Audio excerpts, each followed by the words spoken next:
Loh, kok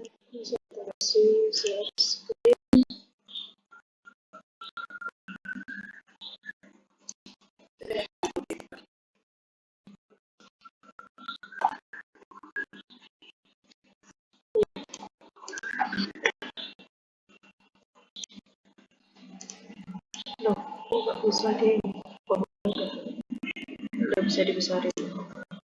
Bismillahirrahmanirrahim. Assalamualaikum warahmatullahi wabarakatuh. Di sini saya Santi Rosa, perwakilan dari golongan C, akan mempresentasikan hasil kerja saya, yaitu diet akut dan dehidrasi sedang, yaitu pada dietetik penyakit anak. Studi kasus, jadi anak X, laki-laki, usianya 4,5 tahun, berat badannya 16 kilo, tinggi badannya 98 cm. Kemudian indikatornya, data biokimianya, fesesnya, hasil pemeriksaannya warna kuning pucat, bau khas, konsistensi cair, HB-nya 12,7 gram per desiliter, leukositnya 10.000 per mm pangkat 3, hematokritnya 37,5%. Untuk data klinisnya, indikatornya suhu tubuhnya 38 derajat Celcius. Kesadarannya A, kompos mentis, mata cekung, kondisi tubuh lemah. Dietary historinya, anak X biasa makan 3 kali sehari dengan lauk ayam atau ikan serta sayuran. Pada dasarnya ia suka makan jajan 5 kali per hari, lebih dari 5 kali per hari. Masih diberi susu SKM 10 kali sehari. Jenis jajanan anak X berupa minuman dingin dengan isi buah-buahan, es cendol, es puter, bakso tahu, batagor, cilok, dan cimol. Hasil anamnesa di rumah sakit, hari ke-1 mendapat makanan lunak, nasi tim, namun asupannya hanya 400 kilokalori karena sulit mengunyah. Riwayat personalnya, anak X seorang anak laki-laki berumur 4,5 tahun dibawa ke rumah sakit, harus dirawat inap karena dokter mendiagnosa ia mengalami diare akut dan dehidrasi sedang. Dokter memberikan infus elektrolit dan dextrose 5%. Ayahnya seorang guru dan ibunya tidak bekerja. Nah, ini jadi identitas pasiennya anak X, umurnya 4,5 tahun, jenis kelaminnya laki-laki, diagnosa medisnya diare akut dan dehidrasi sedang. Untuk keluhan utamanya yaitu kesadaran A, kompos mentis, mata cekung, kondisi tubuhnya lemah. Riwayat penyakit dahulu tidak ada, keluarga tidak ada, penyakit sekarang, diare akut, dan dehidrasi sedang. Riwayat gizinya, pantangan makan tidak ada, diet yang pernah dijalani tidak ada, kebiasaan makannya, makan 3 kali sehari, lauknya ayam, ikan, serta sayuran, suka makan jajan lebih dari 5 kali sehari, diberi SKM 1 kali sehari. Kemudian makanan yang disukai yaitu suka jajan minuman dingin, isi buah-buahan, es cendol, es puter, bakso tahu, batagor, cilok, dan cimol. Suplemen gizi nggak ada, cara pengolahan makanan tidak ada. Untuk mual tidak ada, muntah tidak ada, nyeri ulu hati tidak ada, anoreksia yaitu positif, diare positif, konstipasi tidak ada, pengecapan penciuman tidak ada, gangguan mengunyah positif, gangguan menelan tidak ada, lain-lain, feses warna kuning pucat, bau khas, konsistensi cair.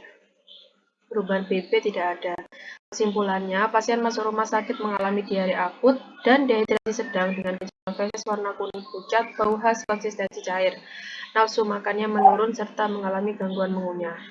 Nah, kemudian masuk di antropometri, untuk tinggi badannya 98, berat badannya 16, kemudian kita indeks pola pertumbuhannya, kita lihat secara persentil, yaitu berdasarkan BB per usia, diperoleh min 0,619 yaitu normal, TB per usia min 1,977 itu normal, BB per TB-nya min 1,09 gizinya baik. Jadi kesimpulannya status gizi pasiennya baik. Untuk HB-nya sendiri 12,7, nilai normalnya untuk anak usia anak-anak itu 11 sampai 14, jadi masih dalam kategori normal. Jadi kesimpulannya HB pasiennya normal. Kemudian untuk fisik klinisnya ada peningkatan suhu yaitu 38, yaitu keterangannya tinggi, kemudian tampak pucat positif dan lemas juga positif. Jadi kesimpulannya suhu badan pasien tinggi 38 derajat Celcius. Pasiennya tampak pucat dan lemas, akut dan dehidrasi sedang. Riwayat pola makan yaitu makan 3 kali sehari, lauk ayam, ikan, serta sayuran, suka makan jajan lebih dari 5 kali per hari, diberi SKM 1 kali sehari, recall 1 kali 24 jamnya, energi 400 kilokalori. Kemudian masuk di rencana intervensi atau jenis dietnya, saluran cerna bawah yaitu rendah sisa 1, bentuk makanannya itu makanan saring, metode pemberiannya secara oral. Syarat dietnya kebutuhan energi sesuai kebutuhan, proteinnya 10-15, lemaknya 10-25, KH-nya sisa. Menghindari makanan dengan serat tinggi yaitu asupan seratnya maksimal 4 gram per hari, menghindari produk susu, daging berserat kasar, makanan yang berlemak, dan menimbulkan gas. Sumber folat, B6, B12, kalsium, dan vitamin D. Tujuan dietnya untuk memperbaiki keseimbangan cairan dan elektrolit, mengganti kehilangan zat gizi dan memperbaiki status gizi kurang, mencegah inflamasi dan iritasi lebih lanjut, mengistirahatkan usus pada masa akut. Kemudian perhitungan kebutuhan zat gizi makronya, BPA-nya 16 kcal/kilogram, menggunakan rumus Scoville, yaitu energinya diperoleh 981,74. Karena ada peningkatan suhu, jadi 13% total energi setiap 1 derajatnya, jadi diperoleh hasil 1109,36 kilokalori. Untuk TE-nya, FA-FS-nya kita menggunakan 1,2 dan 1,3. Faktor aktivitasnya bed rest, FS-nya menggunakan yang gangguan saluran pencernaan. Diperoleh hasil 1730,6 kilokalori. Energi totalnya 1730,60. Kemudian proteinnya kita mengambil 15%, diperoleh 65 gram. Untuk lemaknya 20%, diperoleh 38,46 gram, karbohidratnya diperoleh 281,22 gram. Untuk seratnya kita ambil 4 gram. Kemudian untuk karbohidratnya, untuk pembagian makannya, yaitu 80%, yaitu energi 80% dikali 1730,6 diperoleh 1384,48. Proteinnya 80%, yaitu 52 gram, lemaknya 30,76, karbohidratnya 225 gram. Pembagian makan dalam sehari, untuk makan pagi dan malam, energinya menggunakan perhitungan 25%, diperoleh hasil 346,12, proteinnya 13 gram, lemaknya 7,7, karbohidratnya 56,25. Selingan pagi dan sorenya, energinya 138,45, proteinnya 5,2, lemaknya 3,1, karbonya 22,5. Kemudian makan siangnya kita menggunakan 30%, yaitu 415,34, proteinnya 15,6, lemaknya 9,23, karbonya 67,5. Untuk perencanaannya masih belum. Kemudian ini asuhan gizinya. Kemudian asuhan gizinya yaitu fisik, BAB-nya data dasarnya yaitu BAB-nya warna kuning pucat, bau khas dan konsistensi cair. Identifikasi masalahnya PD115, pasien mengalami gangguan pencernaan dengan BAB warna kuning pucat, kemudian bau khas dan konsistensinya rendah. Kemudian untuk diagnosa gizinya yaitu NC14, perubahan fungsi pencernaan berkaitan dengan diare akut, ditandai dengan BAB warna kuning pucat, berbau khas dan konsistensi cair. Kemudian untuk intervensinya ND126. Pasien diberikan diet sisa rendah 1 untuk mengatasi diare akut yang diderita pasien. Kemudian E11 yaitu memberikan edukasi kepada keluarga pasien terkait kondisi gangguan pada sistem pencernaan pasien dan memberikan informasi cara agar sistem saluran pasien kembali normal. Kemudian FC14 yaitu menangani pasien bersama dengan tenaga kesehatan lain seperti dokter dan perawat. Untuk monefnya PD115 yaitu sistem pencernaan pasien menjadi normal dan warna menjadi normal. Kemudian untuk warna dan konsistensi pasien juga normal, akan dipantau saat pengecekan selanjutnya. Kemudian yang selanjutnya yaitu gangguan mengunyah. Identifikasi masalahnya PD115, pasien mengalami gangguan pencernaan dengan gangguan mengunyah. Kemudian diagnosis gizinya NC12, pasien mengalami kesulitan mengunyah berkaitan dengan kondisi lemah, ditandai dengan asupan pasien dalam sehari 400 kilokalori, 8,9% dari total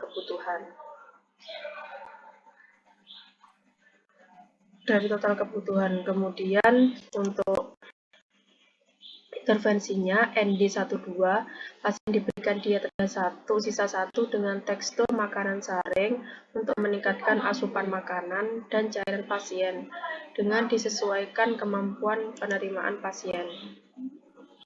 Kemudian untuk monefnya PD115, pasien sudah normal dalam mengunyah yang akan dipantau setiap hari dengan wawancara. Yang selanjutnya yaitu dehidrasi sedang.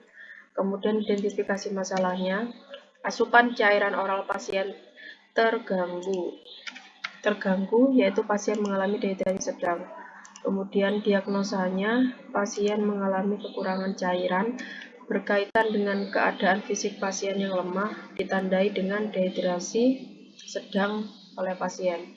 Kemudian untuk intervensinya yaitu ND122, pasien diberikan diet sisa rendah 1 dengan tekstur makanan saring untuk meningkatkan asupan makanan dan cairan pasien dengan disesuaikan kemampuan penerimaan pasien.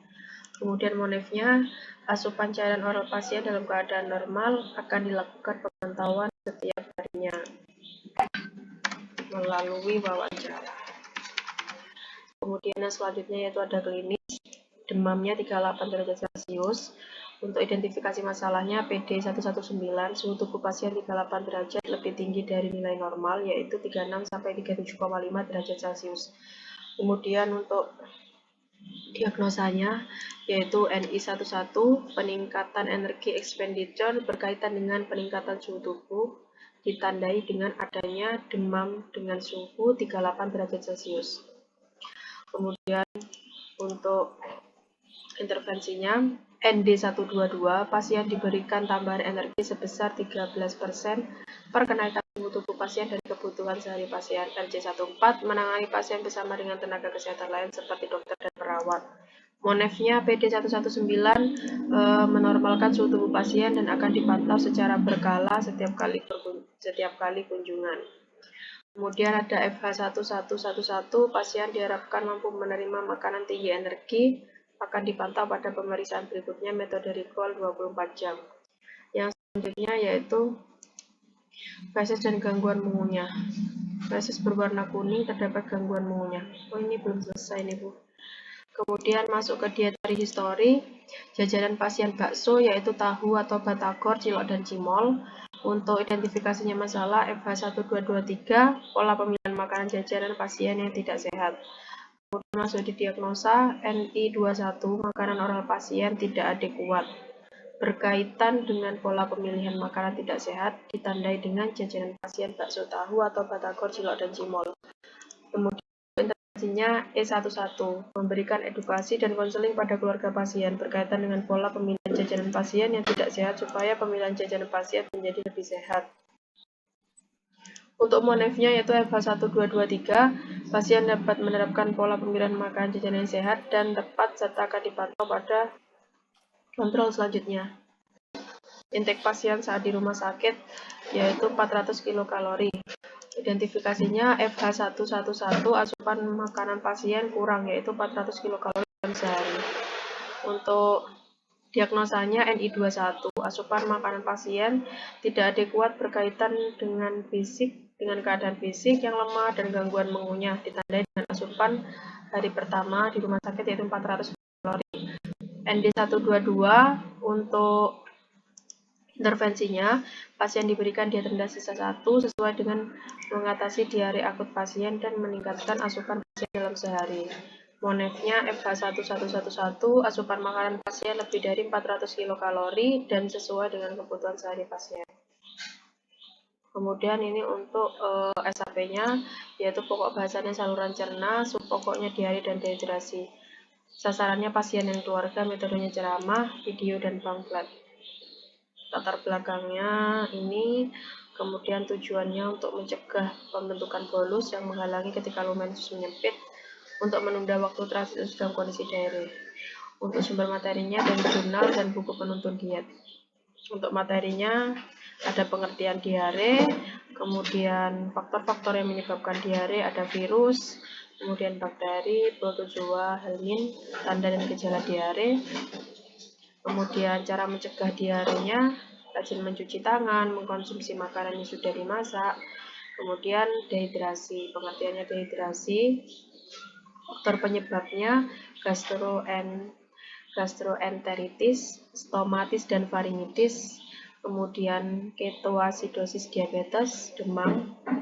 Kemudian selain itu juga bisa heat stroke, virotoksikosis, obstruksi saluran cerna, fibrosis sistik, diabetes insipidus, dan luka bakar. Tanda dan gejalanya seperti ini.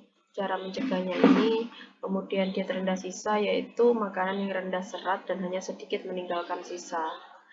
Kemudian susunan acaranya seperti ini, pembukaan, penyajian, evaluasi, penutup. Sekian yang bisa saya sampaikan, kurang lebihnya mohon maaf. Assalamualaikum warahmatullahi wabarakatuh.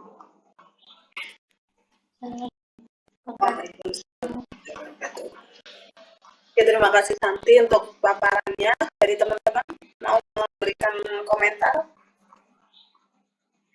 atau masukan? Bu, saya mau itu Bu, yang indeks persentil BB per TB-nya tadi berapa ya Mas? BB per TB? Iya. BB per TB-nya tadi minus 1,09. Minus 1,09. Baik. Boleh tahu anunya enggak? Cara ngitungnya. Hitungnya. Soalnya nilainya sama, cuma BB per TB-nya aja yang beda. Yang BB per TB itu kalau punya saya rumusnya itu BB aktual dikurangi BB median. Terus kan dibagi sama simpangan baku. Nah, itu angkanya itu tadi yang BB-nya kan 16, kemudian simpangannya itu kan min 14,8 kan sesuai sama tinggi badan. Tinggi badannya kan 98, terus mediannya itu yang untuk laki-laki 14,8.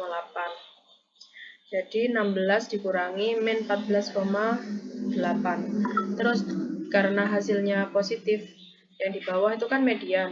Jadi nanti mediannya, kalau negatif kan median dikurangi min 1 SD. Kalau positif, median dikurangi plus 1 SD. Itu cara ngitungnya. Terima kasih. Ya, sama-sama. Oke, ada lagi? Saya izin bertanya Bu, kan TB per unnya kan negatif 1,9 ya Bu. Kan untuk rentangan normal kan sampai min 2. Oh iya Bu, sedang. Iya, masuk normal ya. Soalnya dia masih min 2, kan itu min 1,9. Masih masuk normal ya. Iya, normal. Ternyata normal ternyata. Ya, masih normal ya. Walaupun dikit lagi tuh. Yang lain?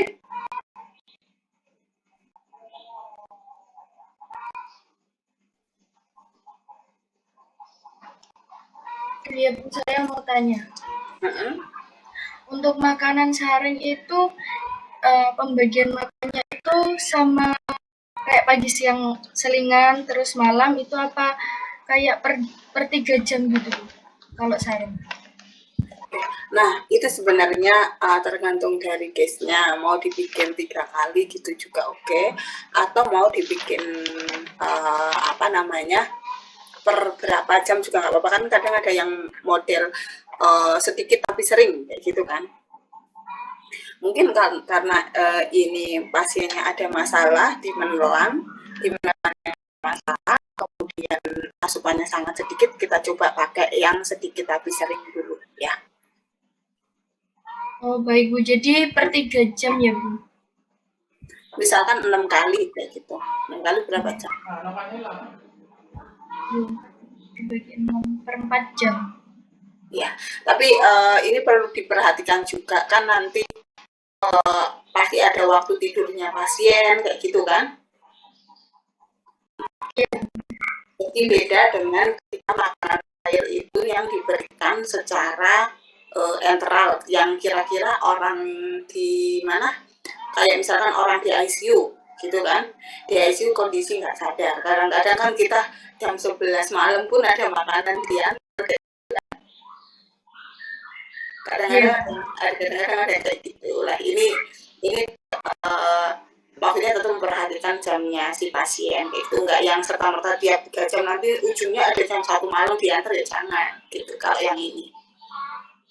Baik Bu, terima kasih. Oke, misalkan kayak jam berapa, jam 7, jam 6, misalkan jam 6, ntar tambah lagi jam berapa, jam 9, nanti ada lagi jam berapa, kayak gitu, sedikit-sedikit.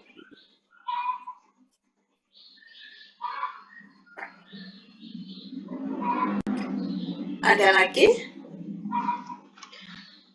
Bu, izin bertanya. Jadi kalau misalnya dibagi 6 kali, kalau misalnya paling pagi itu jam 7, kalau misalnya dibuat 3 jaman ya Bu. 7, 10, 1, 4, jam 7. Mungkin Berarti agak dibagi tipis aja nanti jamnya. sekitar jam 6 ya Bu. Mungkin jam 6 aja sih. Jam 6, jam 9. Kadang-kadang soalnya ada beberapa rumah sakit gini, kalau dulu itu waktu saya masih kerja itu kalau ngasih makan jam 7 itu kadang-kadang pasien itu suka udah lapar, ada beberapa orang yang kayak gitu. Oke Bu. Dan beli makanan gitu. Jam 3, 4, 5, 6. Nanti berakhirnya jam 9 Bu, kalau 3 jam. Kalau 6 kali misalkan Jam jam 6, ya, jam 9, jam 12, 15, jam 3, jam 6, jam 9. Terakhirnya jam 9 malam. 3, jam 6. Terlalu malam kok jam 9 Rek. Jam 9 mungkin nanti bentuk susu atau apa kayak gitu ya. Kalau dia nggak ada intoleransi akan enggak. Kalau diare Kalau diare iya Bu. Pada tambah. Oh iya. Takutnya intoleransi. Jam 8 aja paling malam coba santai. Jadi nanti habis dari jam 6 langsung jam 8 makan lagi. Mungkin jam 6-nya ganti jam 5. Jam 5. Jadi nanti habis jam 3, jam 5, jam 8 ya Bu terakhir.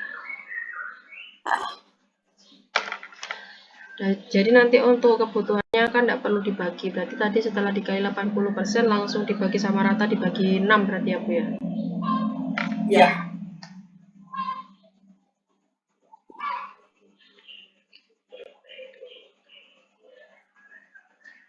Langsung dibagi 6. Oke, nanti langsung dibagi 6. Kemudian untuk Oke, untuk NCP ya. Ada lagi yang mau ini bertanya atau mengkonfirmasi?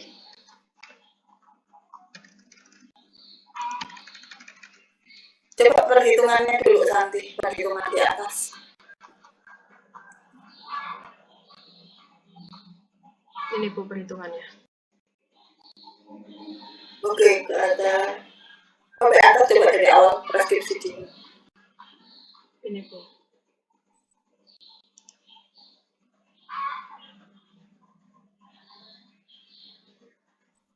Nah, jenis nanti kita dikasih frekuensi pemberian. Tambahin.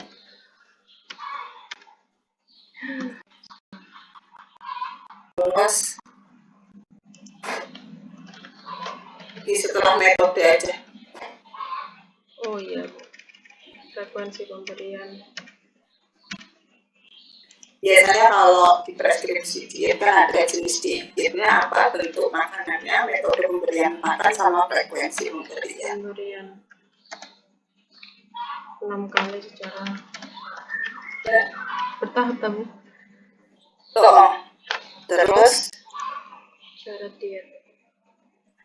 Kebutuhan lagi.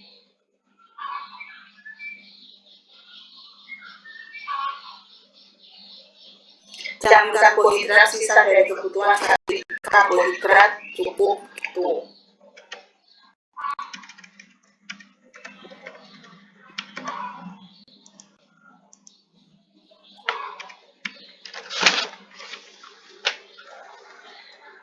Sebenarnya dia itu kadang-kadang itu ada pasien yang dia tidak intoleransi terhadap susu, jadi nggak masalah. Kadang-kadang ada pasien yang kayak gitu. Jadi kalau diare tidak semuanya orang diare intoleransi susu bikin tambah mencret ya Bu ya? Oke, menghindari makanan yang apa sih intinya menyebabkan intoleransi gitu, intoleransi laktosa. Untuk beberapa pasien kan kita harus tahu dulu. Memang ada beberapa juga yang dia sebenarnya nggak intoleransi laktosa, tapi ketika minum susu jadi diare gitu ada juga. Makanya kita perlu melakukan asesmen dan kunjungan ke pasien setiap saat gitu, tujuannya itu untuk itu kayak gitu. Dulu saya pernah dapat pasien dia diare, tapi ketika minum susu dia nggak masalah sih. Bahkan asupannya itu dia maunya tambah susu gitu dulu. Tapi Asam berbeda. dan pedas ya Bu. Hah? Menghindari makanan yang asam dan pedas ya Bu. Oh, yang merangsang saluran cerna gitu. Merangsang saluran cerna kan asam, pedas, bergas juga kan. Bergas juga.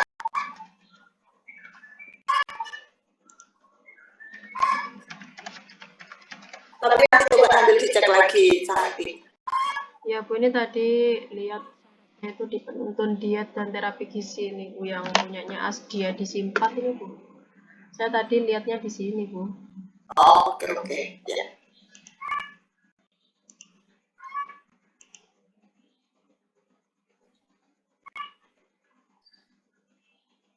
Oke.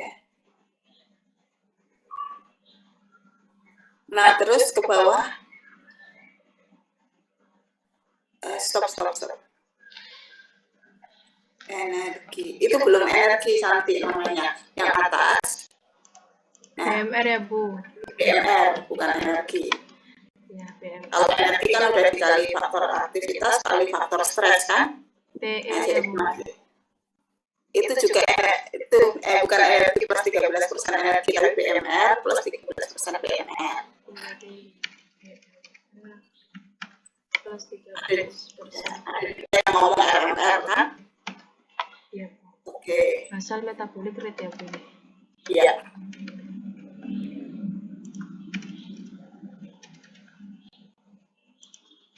EVA FS-nya sudah benar Bu. Saya EVA-nya ngambil yang bed rest, FS-nya saya ngambil yang karena ada infeksi saluran pencernaan.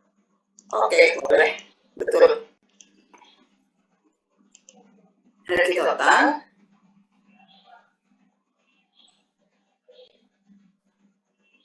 Oke, ke bawah. Oke, ke bawah lagi.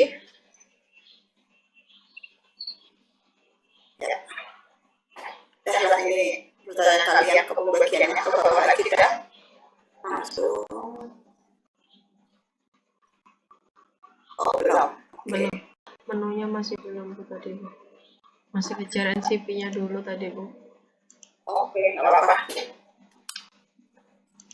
Pokoknya nanti kalau bikin menu tadi ya kan ada beberapa makanan yang sebaiknya dibatasin ya, sama bentuknya itu makanan saring. Jadi nanti menunya juga nampak makanan saring kayak gitu. Bukan, kalau makanan saya saring itu kan berarti apa-apa di jus ya Bu, untuk lauk sama ininya ya Bu. Lauk sama sayurnya kan di jus semua ya Bu. Ya, di blender bisa. Atau misalkan kayak bubur sumsum itu kan juga bisa. Kan kondisinya kan lembut kan. Iya Bu. Kayaknya puding itu masih bisa masuk deh kalau nggak salah makanan saring. Gitu. Cuman dari kekentalannya mungkin nanti yang perlu diperhatikan kalau jangan sampai encer banget kayak apa namanya, kan ada juga makanan cair kan. Nah itu kan lebih kental, konsistensinya lebih kental dari makanan cair. Oke, terus dari assessment di sini lihat pasien mengalami gangguan pencernaan dengan BAB warna kuning.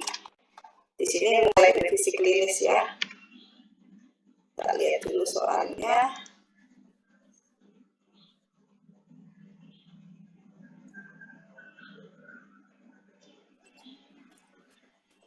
Ya. Perubahan fungsi pencernaan bergantian. Oke, bisa. Oke, terus pasien diberi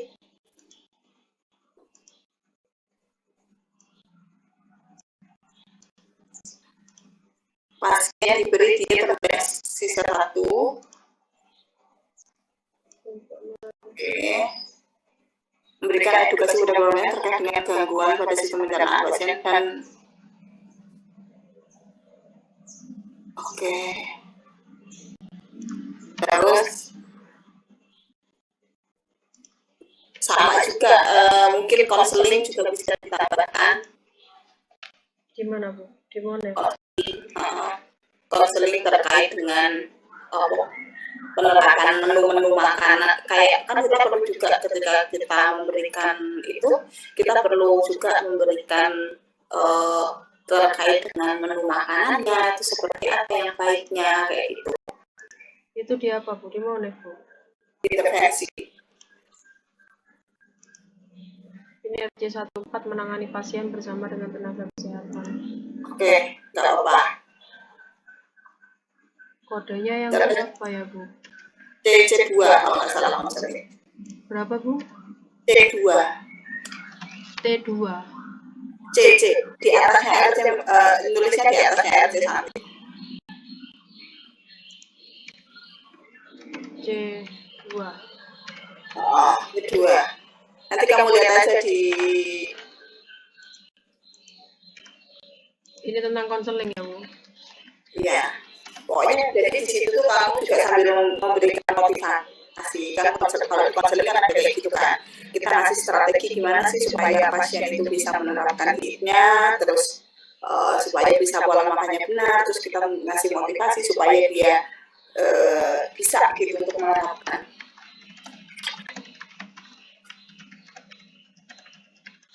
Nah, nanti lihat aja di sana. Jadi nanti di SAP itu materinya itu ada terkait dengan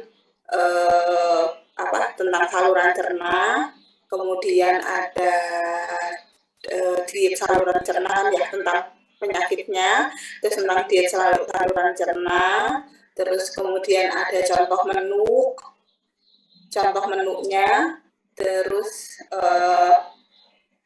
biasanya kalau saya ada perhitungan kebutuhan gizi, suka tak tulis kebutuhannya, anak ini umur berat badan sekian, tinggi badan sekian, terus berarti status gizinya masuk apa, terus kebutuhannya itu berapa, gitu biasanya sering saya tulis. Kemudian nanti oleh karena itu dengan kebutuhan sekian, maka nanti dibagi jadi misalkan kalau udah di rumah ya, kan paling makan pagi, siang, sore kan, karena udah di rumah. Iya Bu. Ya, ini untuk pelacak nanti di rumah. Pagi, siang, sore kayak gitu, nanti sama snack selingannya 2 kali. Nah nanti itu dibagi ke situ kira-kira berapa nanti per waktu makan. Terus nanti contoh menunya gimana plus URT biasanya saya sering kayak gitu. Terus sama ditambah juga ada makanan yang diperbolehkan sama tidak. Makanan yang dianjurkan dan tidak dianjurkan ya Bu. Atau yang dibatasi gitu.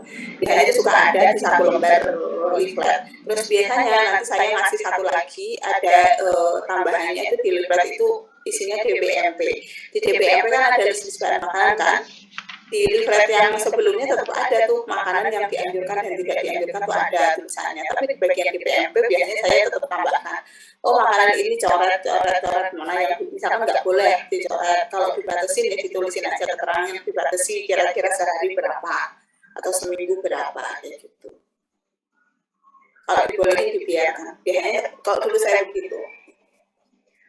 Mohon maaf untuk yang leafletnya DBMP tuh nyari di internet atau gimana buat Bu? Di BMP kan kayaknya ada tuh di penentuan diet ada nggak? Oh, daftar bahan makanan penukar ya Bu?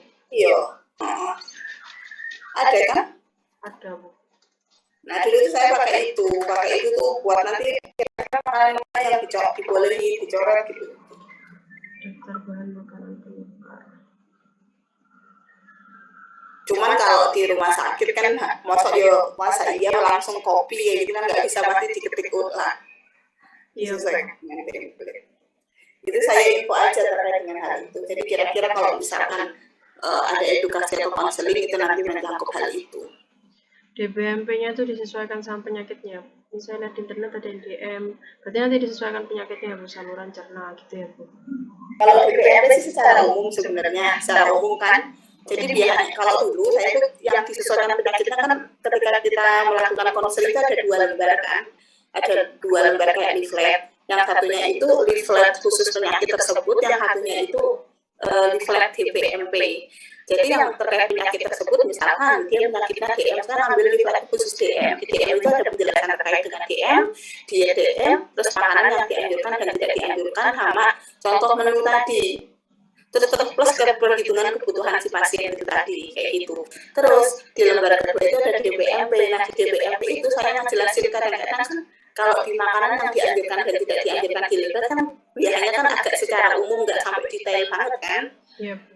Nah, di DPMP itu kan tuh masih umum untuk semuanya, maunya semua bahan makanan ada. Ya kita pada saat konseling, oh ini pasiennya DM Bu, berarti ini boleh, ini enggak, dicoret sendiri manual pakai apa? Pakai pulpen waktu saya lagi konseling gitu. Iya sih Bu, dulu saya pas nunggoni ayah di rumah sakit itu dikasih juga seperti itu. Jadi kan ayah saya kan gagal ginjal, jadi dikasih itu dibawa pulang yang boleh dimakan, yang tidak boleh oh itu namanya itu ya Bu. Iya, kamu dikasihnya berapa? 2 lembar apa 1 lembar? Iya Bu, dikasih 2 lembar Bu. Ada yang dicoret, ada yang dilingkari, ada yang dianjurkan, ada yang dibatasi ya. Ya ingat saya Bu. Ya kan kayak gitu. Biasanya di depan itu yang spesifik duitnya, yang lebih kedua kan DPMP. Yang DPMP itu yang dicoret-coret sama ahli gizi. Mana yang dibatasi gitu-gitu atau enggak? Iya Bu. Biasanya seperti itu. Iya Bu. Oke, lanjut ya. Gangguan mengunyah. Monef. Oh, monefnya. Monefnya ini Bu. Oke.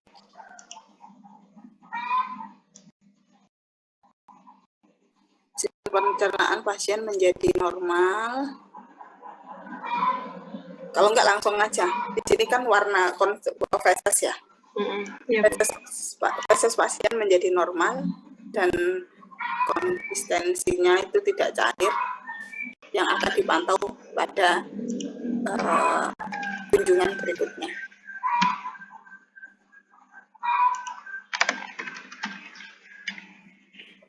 menjadi normal.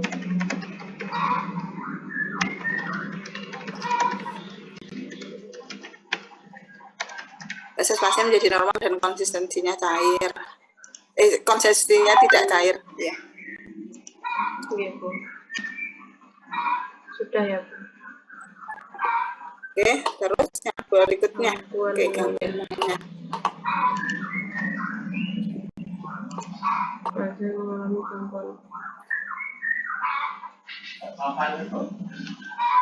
Pasien mengalami gangguan pencernaan dengan gangguan mengunyah. Pasien mengalami kesulitan mengunyah dengan kondisi lemah, ditandai dengan asupan.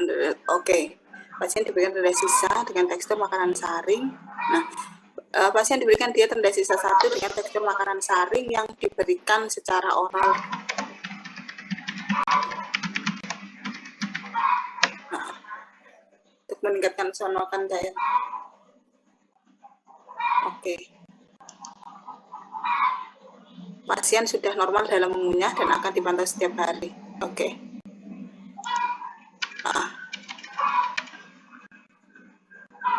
Yang itu juga boleh, yang feses mau dipantau setiap hari juga nggak apa-apa. Jadi kan setiap hari tanya, Ibu, gimana gitu juga nggak apa-apa.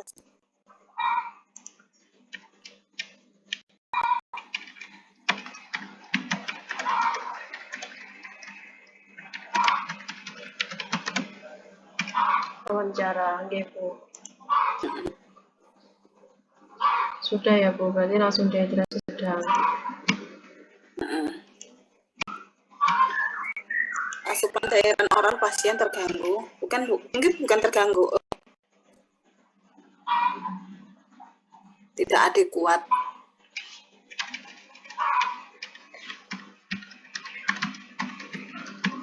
Tidak adekuat.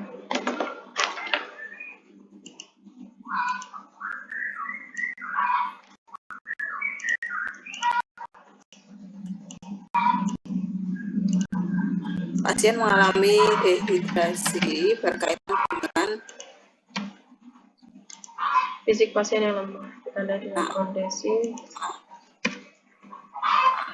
dehidrasi sedang pasien. Berkaitan dengan kondisi fisik pasien yang lemah dan diare.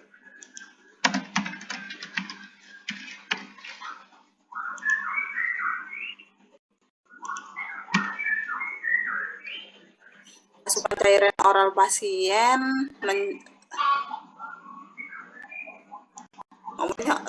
pasien ngomongnya gimana ya? Tadi kuat ya, Bu. Asupan Asupan Hah? cairan ini tahu, Bu. Asupan cairan oral pasien menjadi adekuat gitu tahu, Bu. Gitu aja. Kalau dalam keadaan normal tuh kayak gimana gitu kata-kata? Kurang bagus ya, Bu. Betul sebenarnya, cuman kata-katanya kok dalam keadaan normal. Bu, kalau saya begini, Bu. Konsumsi cairan pasien diharapkan sesuai dengan kebutuhan dan akan dilakukan observasi untuk mengetahui konsumsi cairan pasien pada berikutnya. Nggak apa-apa. Kayak Alina juga boleh. Misalkan asupan cairan pasien sesuai dengan kebutuhan dan akan dilakukan pemantauan setiap hari, misalkan gitu.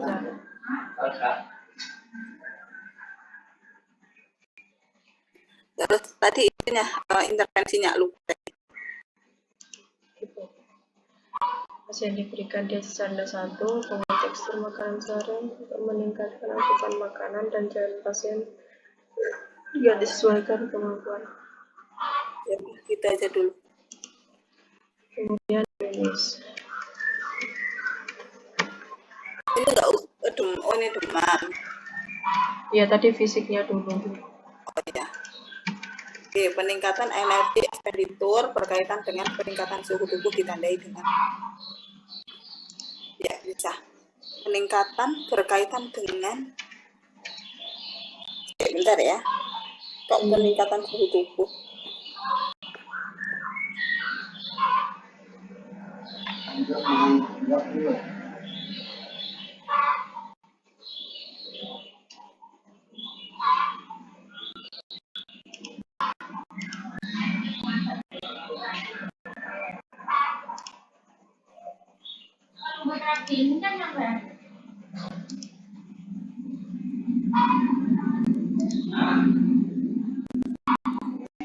Peningkatan energi ekspenditur berkaitan dengan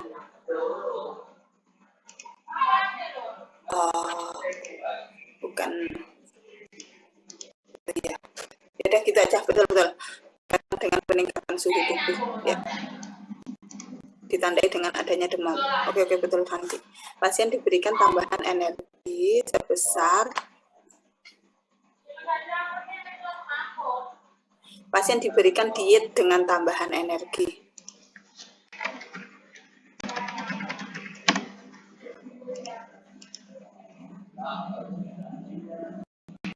Ya. Terus menangani bersama dengan tenaga kesehatan, ya betul, karena kita nggak bisa menangani sendiri ya buat ngecek demamnya. Nah, ini mungkin bukan menormalkan suhu tubuh pasien, kan target suhu tubuh pasien menjadi normal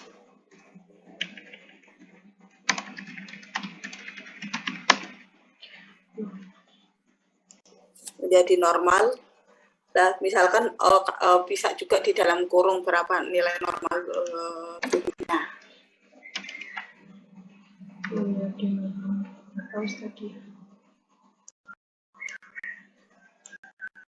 Dan akan dipantau setiap hari. Kalau nggak salah, kalau suhu tubuh itu kadang-kadang kalau perawat itu sering mengukur suhu tubuh. Ya, Bu, biasanya kadang hampir setiap hari suhunya pakai itu, Bu. Udah setiap hari aja. Kalau kira-kira kita bisa tahu asupan makan itu kan ahli gizi lakukan sendiri, tidak bergantung ke profesi lain. Ya, moknya bisa untuk tanya sendiri, itu kita bisa mengkonfirm setiap hari. Suhu tubuh memang profesi lain, perawat, tapi kalau misalkan kita lihatnya, kayaknya ini pemeriksaannya ini rutin, nggak apa-apa kita ngomong setiap hari. Iya, Bu. Secara berkala dipantau setiap hari. Kalau kayak misalkan pemeriksaan hasil lab itu kan kita nggak tahu ya.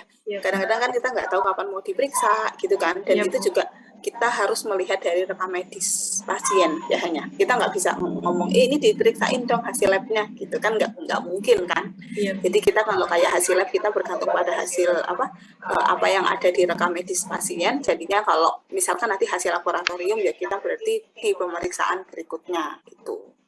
Karena kita nggak tahu mau kapan lagi gitu. dan akan dipantau setiap hari. Metodenya, Bu? Dan akan dipantau setiap hari. Nggak apa-apa, gini aja deh. Metodenya kan biasanya ini kita melihat dari rekam medik. Iya, Bu. Nggak usah nih kayak gitu aja. Kemudian ini pasien diharapkan pasien mampu sebenarnya langsung ya Bu, pasien mampu menerima gitu ya Bu. Oh, itu nggak usah, itu aja yang dengan suhu aja. Jadi bisa ditanda dan gejala atau konteksnya terkait dengan suhu kan. Ya, jadi kita monetnya terkait dengan suhu. Ya, Bu. Ya kan? Ya, Bu. Kemudian feses dan gangguan mengunyah. Ini gangguan mengunyah kan sudah tadi ini. Sudah di atas ini. Berarti sudah ada opsi. Kemudian dia tadi sorry. Masuk dari tadi. Kita cepat ya. Nanti nggak sampai jam 11. Alhamdulillah. 10.30 ya.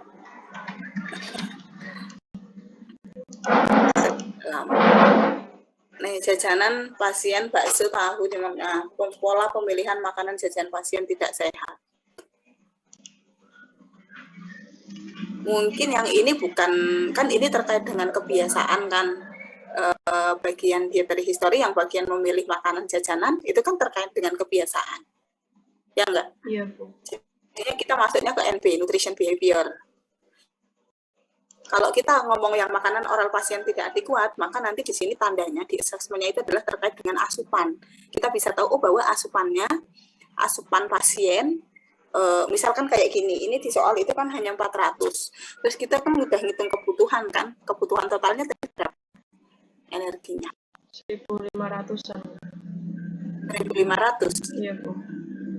Nah, 400 terus ini 1.500 berarti energinya nggak tercapai kan? Iya Bu. Nah itu kalau ada tanda kayak gitu kita ngomongnya asupan oral pasien tidak adekuat gitu, atau asupan energi atau asupan protein atau asupan karbohidrat atau asupan lemak kayak gitu. Itu kan ke intake ya. Tapi kalau misalkan model gini pola pemilihan kan di sini di kasusnya dikatakan bahwa jajanan pasien itu bakso, tahu, batagor, cilok, cimol hanya terkait dengan kebiasaan kan? Iya Bu.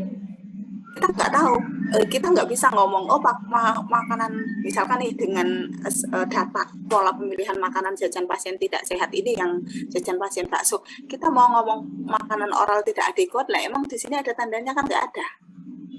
Iya Bu, tidak ada. Khusus di kolom ini tok lo ya, bukan yang bawahnya. Jadi yang khusus kolom jajanan pasien bakso, tahu, batagor dan cilok kita pakai nutrition behavior NB diagnosisnya. NB berapa? 3.1. NB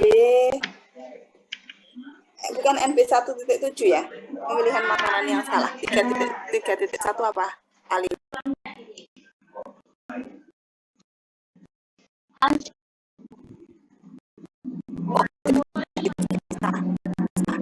Itu mau pakai yang kayak Alina, oke. Pemilihan makanan kita juga nggak masalah. Gitu. Jadi NB berapa Bu yang punya Bu MJ? NB kalau saya itu 1.7. Nanti ditambahin satu lagi di bawahnya kayak Alina. Punya Alin berapa Lin? NB? NB 3.1. Oke. Berarti kata-katanya salah nih ya Bu, bukan tidak adekuat ya Bu. Berarti kata-katanya gimana Bu? Pasien makanan pemilihan makanan yang salah berkaitan dengan pemilihan makanan yang tidak sehat boleh ya Bu? Ya, ditandai dengan jajanan pasien bakso.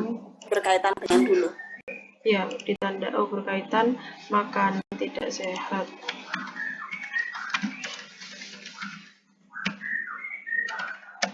Berkaitan dengan di sini sebenarnya nggak kelihatannya. Enggak. Oh, yang 5 kali jajan itu tabu? Enggak ya Bu. Berkaitan dengan yang suka jajan lebih dari 5 kali sehari Bu? Enggak ya Bu. Ada ya lebih dari 5 kali sekali? Ada Bu. Ada Bu. Jajannya lebih dari 5 kali sehari. Oh iya, betul. Pilihan makan yang salah Dengan suka berkaitan. jajan gitu ya Bu, suka jajan. Benar. Coba dicek dulu di IDNT bagian pembelian makanan jajanan yang salah itu etiologinya apa aja. Iya Bu. NP 17.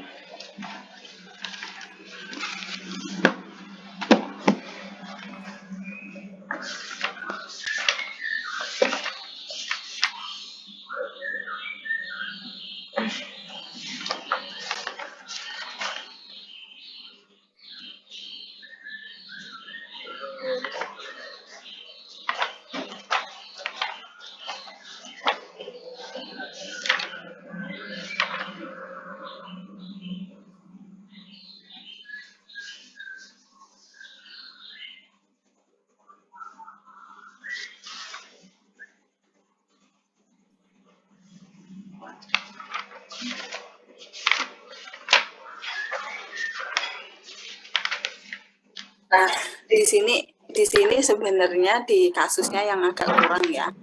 Karena di sini kan harusnya ada ketahuan karena ini kan anak ya. Kalau anak itu kan memang kita mau mengatakan pengetahuannya kurang ya jelas pengetahuannya kurang wong anak-anak ya kan. Iya Bu. Terus apa pengetahuan orang tuanya yang kurang atau kurangnya pola asuhnya yang kurang pas. Kadang-kadang ada pengetahuan orang tuanya bagus tapi pola asuhnya kurang pas kan bisa jadi atau pola pengawasannya kurang pas gitu bisa jadi. Nah di sini sebenarnya di kasusnya sendiri yang agak kurang detail terkait dengan hal itu. Tapi nanti ketika kalian turun lapang beneran itu kan kita bisa tanya lebih lanjut kan. Kalau kasus kan memang harus stuck di kasus tok gitu kan. Turun lapang beneran kan kok bisa ini sering makan jajan gini itu kenapa Bu gini. Jadi di diagnosisnya kan lebih komprehensif. Nah, ini kira-kira di sini pemilihan makanan tidak sehat mungkin kita asumsikan aja kira-kira kenapa? Orang tuanya kurang pengetahuannya, Bu. Soalnya juga ngasih itu kental manis 1 kali per hari, Bu. Oh, oke, boleh. Misalkan berkaitan dengan kurangnya pengetahuan orang tua gitu. Tentang gizi dan kesehatan misalnya.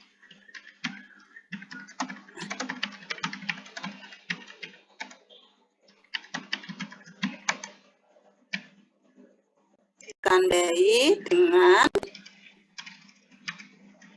anak suka konsumsi tadi, anak sering Jajan anak suka itu ya, jajan, jajan lebih dari 5 kali sehari, susu kental manis terus 1 kali sehari, terus dia jajanannya itu tadi ya, es-esan, batagor, cilok gitu, ya bisa.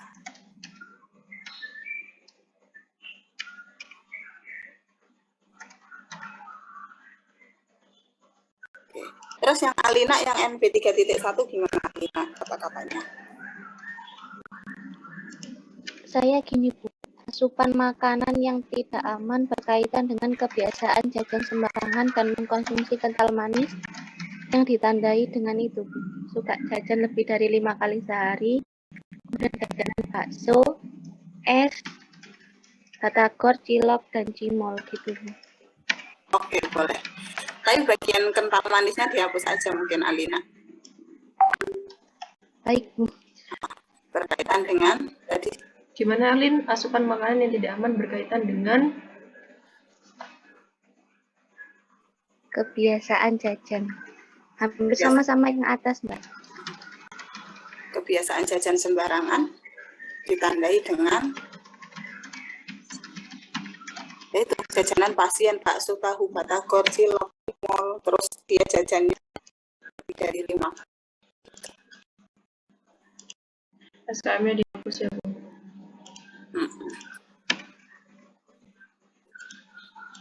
Kenapa Bu kok dihapus SKM-nya Bu? Kenapa? Yang di sini dihapus, kalau yang di atas ada Bu. Yang di atas kan ada SKM 1 kali sehari. Kalau yang di bawah kok dihapus Bu SKM-nya Bu? Kan SKM sebenarnya kan dia memang tinggi gula kan. Coba Ya, Bu. dilihat di food di sini apa definisinya. Yang mengandung toksin, poison produk, infectious agen, mikrobial agen, aditif, alergen, or agen of bio. Yo makanan-makanan yang banyak mengandung koyo apa namanya aditif gitu kan, bahan tambah, bahan aditif, atau mungkin makanan-makanan yang kurang bersih dan sebagainya kan, mengandung mikroba kayak gitu. Nah kalau di sini kalau nggak salah kan apa namanya susu kental manis kan di rumah kan? Di rumah, ya, Bu. Dan lagian itu juga tidak mengandung bahan-bahan yang maksudnya berbahaya atau gimana kan, kayak gitu. Ya, Bu. Kalau yang jajanan di luar kan nggak tahu ya, Bu, ada penambahan zat-zat apa gitu ya, Bu, pengawet gitu. Baik, Bu. Kemudian ini untuk intervensinya, edukasi yang memberikan edukasi dan konseling. Berarti kalau E1.1 berarti edukasi, kalau konseling berarti C2. Ini ada C1 sama C2, tapi kalau C1 itu kalau nggak salah terkait dengan materi, kalau C2 itu ada strategi supaya pasiennya itu bisa menerapkan. Coba sambil di cross check lagi ya. Ini saya hanya sambil seingat saya. C1 ya, Bu. C2 supaya ada strategi buat pasiennya bisa menerapkan.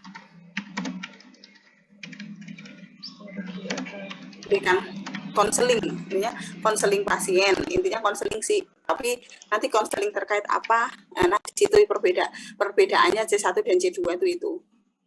Konseling nanti. C1 konseling ya, Bu. C2 juga konseling. Oh, jadi pokoknya kode C itu konseling. Kode C itu konseling, hanya bedanya antara C1 dan C2 itu ada beda. Kalau nggak salah, C1 itu konselingnya hanya sebatas materi atau apa, kalau nggak salah ya. Kalau C2 itu sampai ke strategi, kalau nggak salah. Tapi kamu cek lagi nanti ya, takutnya saya salah ingat. Iya, Bu. Jadi dikasih aja gini nanti biar ada sebatas berarti di cross check ulang. Jangan tulis sebatas materi konseling gitu aja. Iya, Bu, nanti biar maksudnya dibenerin lagi, Bu. Ya. C2-nya. Takutnya kamu tulis terus kayak gitu. Itu maksudnya saya hanya ngasih tahu Ya, aja. Bu. Kalau C1 itu terkait dengan materi, C2 itu terkait strategi. Itu pun seingat saya. Nanti kamu cross check atau enggak ingatan saya. Ya, Bu. Nanti di cross check lagi. Kemudian untuk FH-nya, ini ya, Bu, pasien akan menerapkan pola pemilihan makanan jenis sehat dan tepat serta akan dipantau pada pemeriksaan selanjutnya. Ya, atau kunjungan selanjutnya. Bagian E1 itu berarti nggak ada tulisan konseling, hanya memberikan edukasi. Ya. Intervensi itu. Pokoknya inget-ingetnya kalau E itu edukasi gitu ya. Konseling. RC itu kolaborasi. E edukasi, C konseling, RC. Ini berarti dikasih RC juga boleh ya, Bu ya? RC nggak usah. Ya. Kan kita ngambil sendiri kan. Ya, Bu. Terus asupan makan pasien kurang yaitu 400 kilokalori dalam sehari. Nah, asupan makanan oral tidak adekuat. Tuh. Bu, nanti kalau pas itu kerja juga nulisnya harus gini ya, pas lengkap gini ya. Enggak sih. Kalau karena kerja belajar itu ya, Bu. lebih fleksibel. Enggak pakai kotak-kotak gini malah kalau kerja itu. Langsung ya, Bu. Ntar tak coba kasih tahu contohnya. NI itu asupan makanan oral tidak adekuat.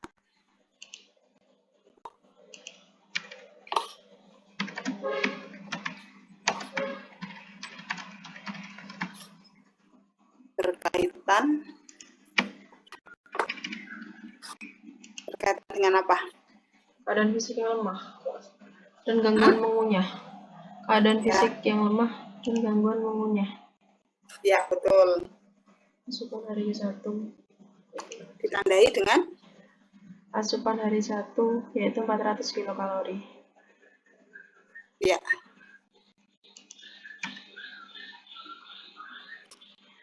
Kemudian intervensinya ND122. Dia Indonesia 1 sesuai. Intervensinya apa? Memberikan makanan? Indonesia 1, Bu. Memberikan diet Indonesia 1 sesuai dengan lagi. Oke, ya. Oh, ditambah itu tadi juga nggak apa-apa untuk makanan kering atau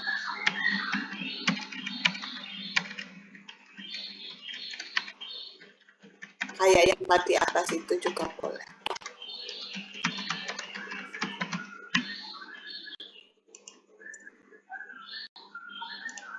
Bertahap si pondok enak kata namanya pasien diberikan diet Indonesia 1 dengan bentuk makanan sehari secara bertahap sesuai dengan mengatasi diare akut. Untuk mengatasi gitu ya, Bu ya. Sesuai dengan kebutuhan pasien.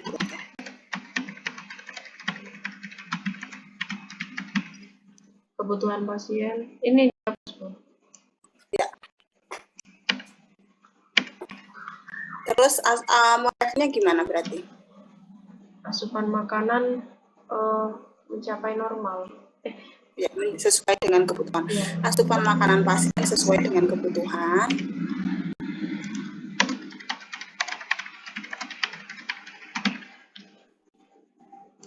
Disebutin itunya, Bu. Kalorinya, Bu. Ya, ini lebih dari dan sebagainya itu hapus. Jadi lebih dari sesuai dengan kebutuhan pasien. Dalam kurung, misalkan energi berapa, protein berapa, lemak berapa, karbohidrat berapa. Ini energinya 400 ya, sedikit sekali. Asumsinya ini kayaknya, jadi asupan yang lain itu juga kurang kayaknya. Protein, lemak, karbohidratnya juga kurang tuh. Energi berapa, lemak berapa, karbohidrat berapa, Ya, Bu. yang akan dipantau setiap hari.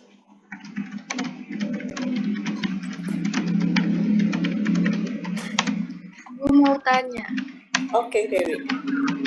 Itu Bu, untuk intervensinya itu kan pasien diberikan diet rendah sisa 1 dengan bentuk makanan saring secara bertahap sesuai dengan kebutuhan pasien. Nah, itu kan ada tekstur, di situ ada modifikasi diet juga. Nah, itu untuk kodenya itu kalau 1.2.2 itu cuman energi modifikasi diet modifikasi energi, Bu. Ini kan ada tekstur, terus ada serat juga. Nah, itu kalau dijadikan satu jadi ND 1.2 itu apakah boleh, Bu? Nah, kalau dari saya sih nggak masalah, Dewi. Kalau saya pribadi itu. Iya. Tapi kalau misalkan mau diperinci ya berarti nanti ada ND 1.2 apa tuh? ND 1 dipisah-pisah gitu. Iya. Misalkan mau dipisah-pisah. Saya tuh nggak hafal. Misalkan ND 1.2.1 pasien diberikan diet modifikasi tekstur yaitu makanan saring. Terus ND 1.2 pasien diberikan diet rendah sisa dengan energi sekian gitu. Ya. Terus ND 1.2.3 berarti pasien diberikan diet rendah sisa 1 dengan protein sekian gitu, berarti model kayak gitu. Kalau dijadikan satu itu juga boleh kan, Bu? Jadi ND 1.2 saja. Nah, kalau saya sih nggak masalah sih, Dewi, gitu. Saya. Nanti kalau lain, tapi saat itu ya nggak apa-apa. Gitu. Oh iya, baik, Bu. Terima kasih. Oke. Kalau dari saya sendiri mau digabung nggak apa-apa, mau dipisah-pisah nggak apa-apa. Gitu. Kalau digabung ya di 1.2 gitu aja. Gitu ya. Oke, Bu. Baik, Bu. Berarti ini sudah ya, Bu ya? Ya. Oke.